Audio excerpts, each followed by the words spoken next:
Cuando una persona se rompe un brazo, el proceso de entender el problema es fascinante por lo simple que resulta. O sea, entra a una sala, una máquina emite un zumbido y listo.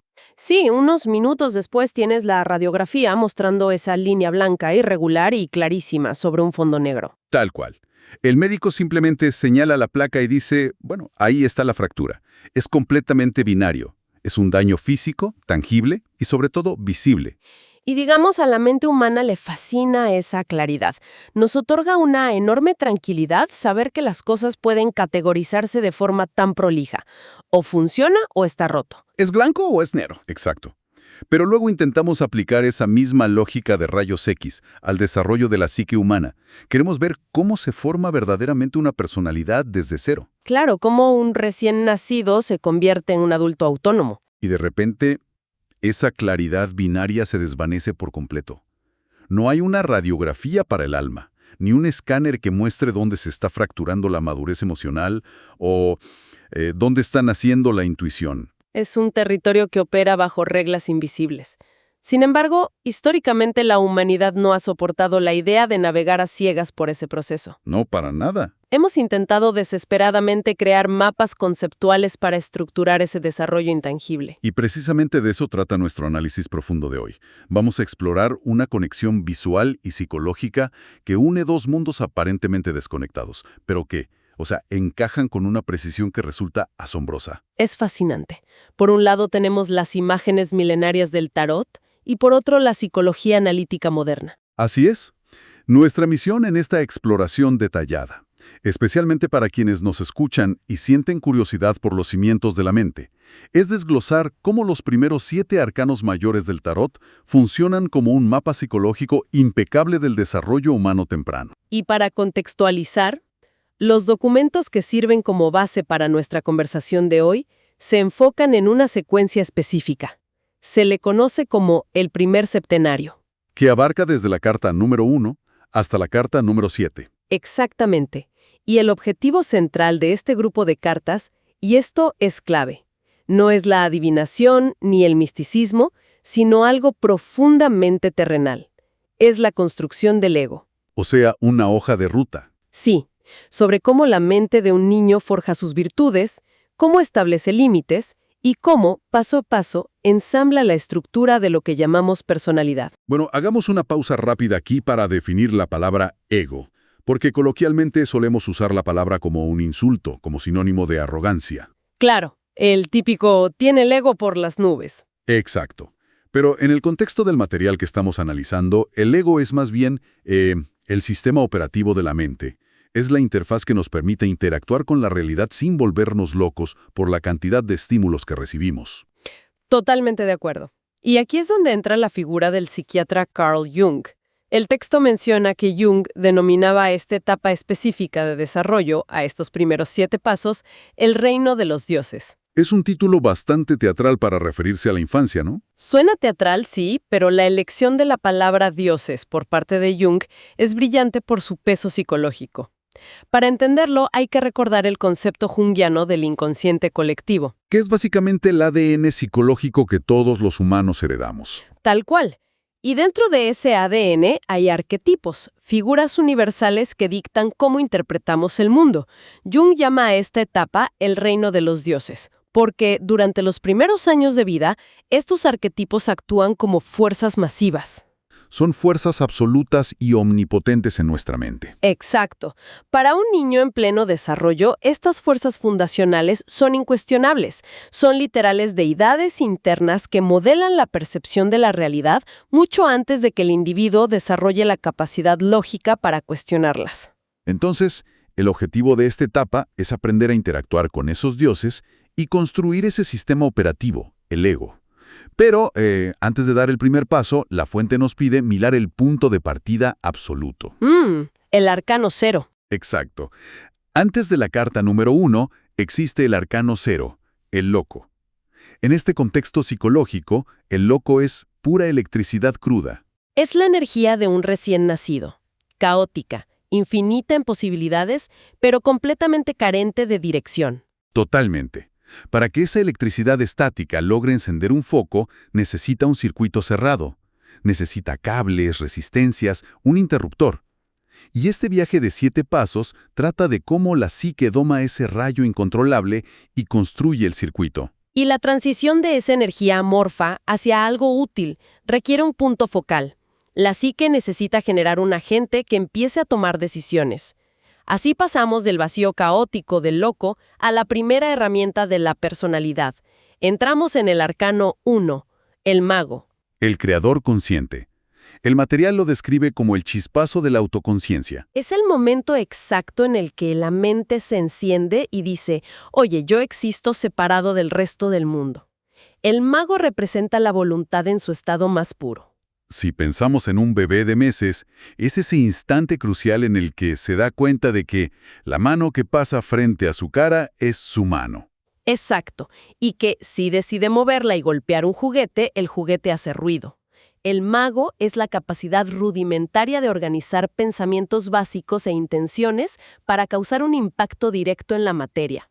Es súper interesante porque es el descubrimiento de la agencia personal.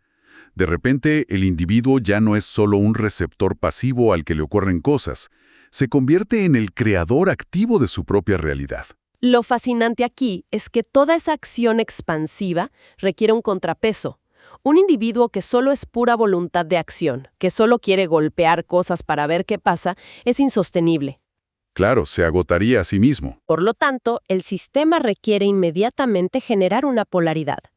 Si el mago representa la emisión de energía hacia afuera, el arcano 2 surge para absorber y procesar esa energía hacia adentro.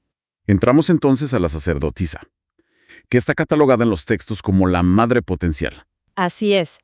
Y la sacerdotisa aporta el silencio necesario, la interiorización y la conexión con la memoria subconsciente.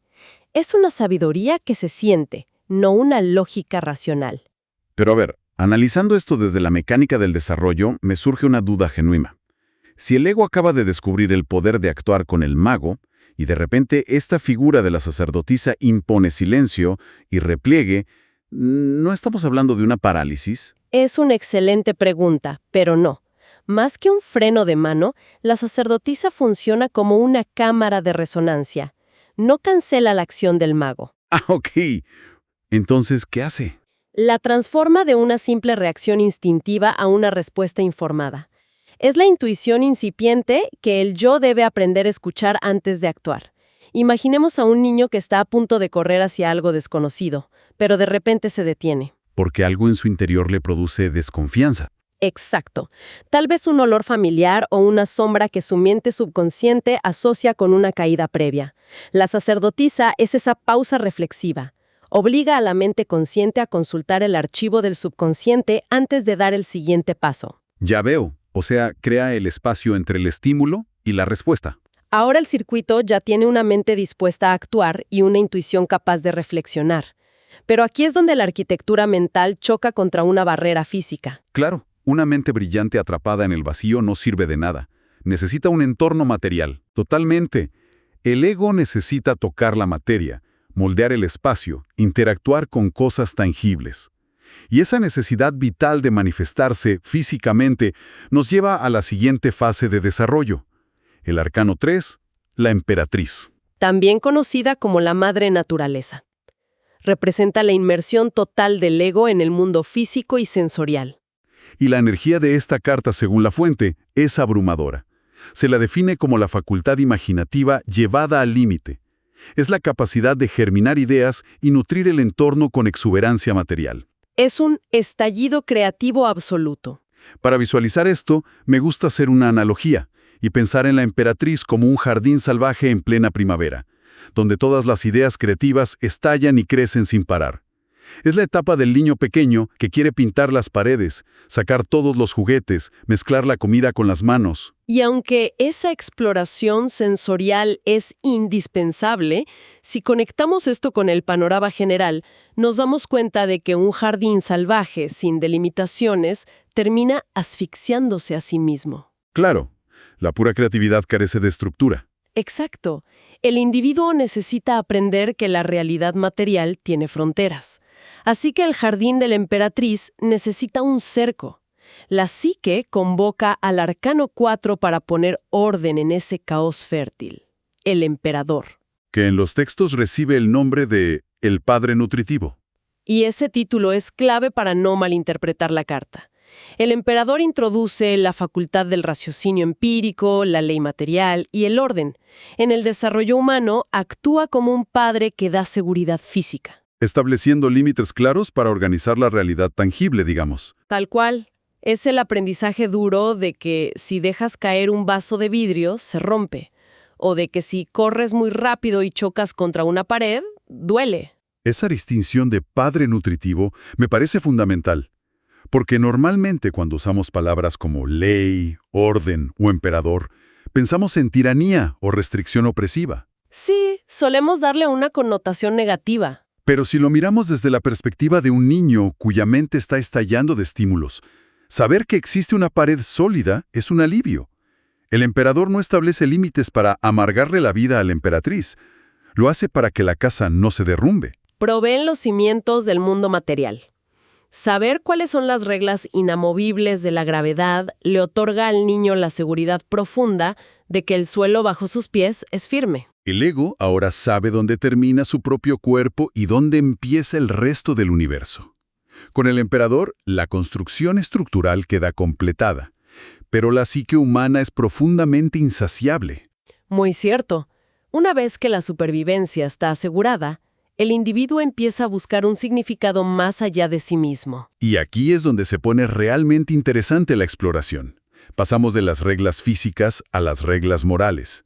Y ese es el dominio del arcano 5, el Papa. O el guía espiritual.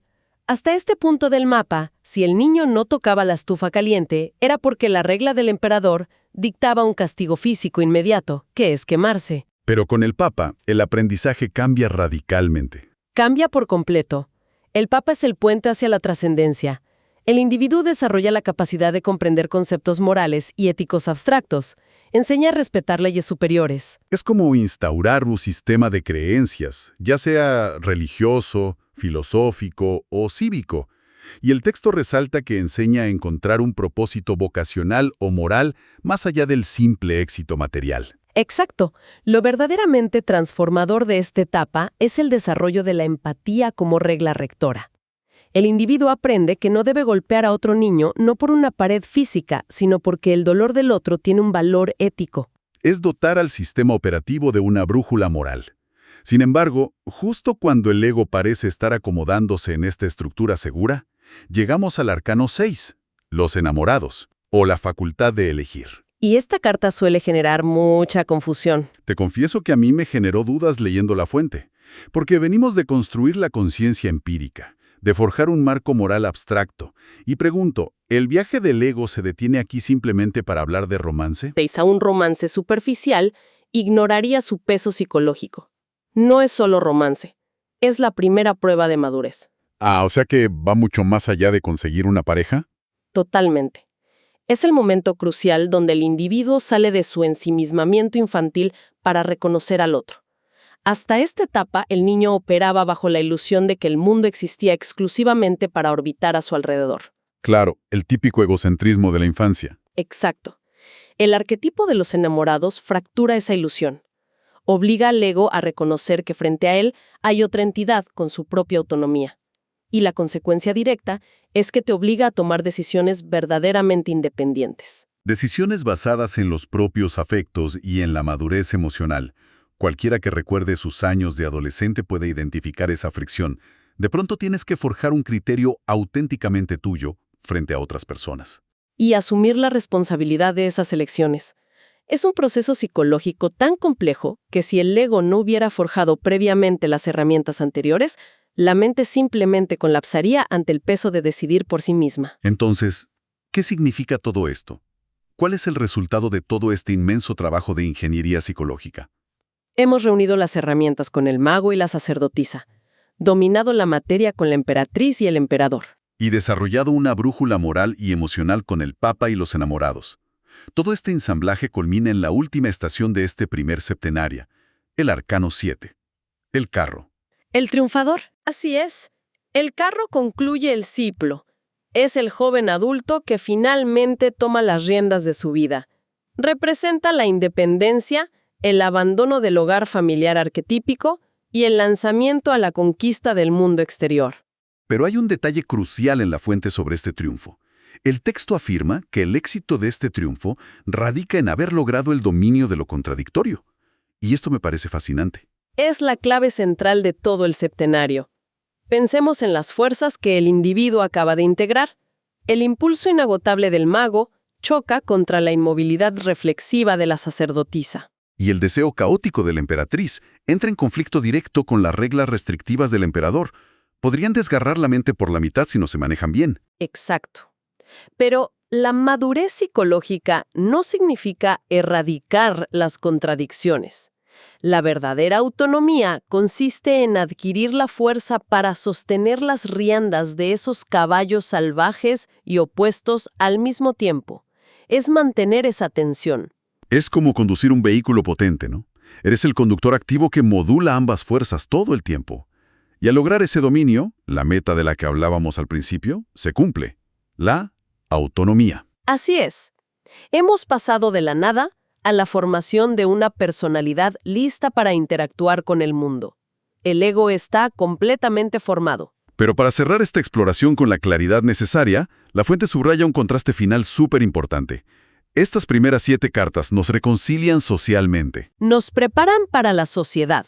Nos enseñan a sobrevivir y a triunfar en el plano exterior. Mientras que las etapas posteriores del tarot que no abordaremos hoy servirán para reconciliarnos con nosotros mismos en un plano más espiritual. Y esto plantea una pregunta importante para la audiencia, una reflexión para llevarse a casa. A ver, cuéntanos. Si el primer septenario demuestra que el desarrollo temprano trata exclusivamente de forjar un ego sólido, estructurado y capaz de triunfar en el mundo exterior, ¿qué sucede con aquellos que intentan saltarse estas bases? Es una gran interrogante para la época en la que vivimos. Totalmente. ¿Qué pasa con quienes buscan directamente la iluminación espiritual sin haber dominado primero sus propias contradicciones emocionales y estructurales? No puedes deconstruir una casa que nunca tuvo cimientos. Una reflexión sumamente provocadora para terminar. Es imposible navegar las aguas espirituales si primero no construiste tu propio barco material. Muchísimas gracias a todas las personas que nos escucharon en esta exploración detallada de la psique humana. Ojalá este recorrido les ofrezca nuevas perspectivas sobre sus propias virtudes y tensiones. Sigan cuestionando los cimientos de su realidad y observando a esos dioses internos. Hasta nuestro próximo análisis profundo. Segundos de silencio. Gracias por quedarte hasta el final. Espero que este video te haya sido útil y hayas aprendido algo nuevo. Si te gustó el contenido, no olvides suscribirte al canal y activar la campanita para recibir todas las notificaciones y no perderte ninguna clase. Déjame en los comentarios qué te pareció o qué tema te gustaría ver después. Nos vemos en la próxima clase.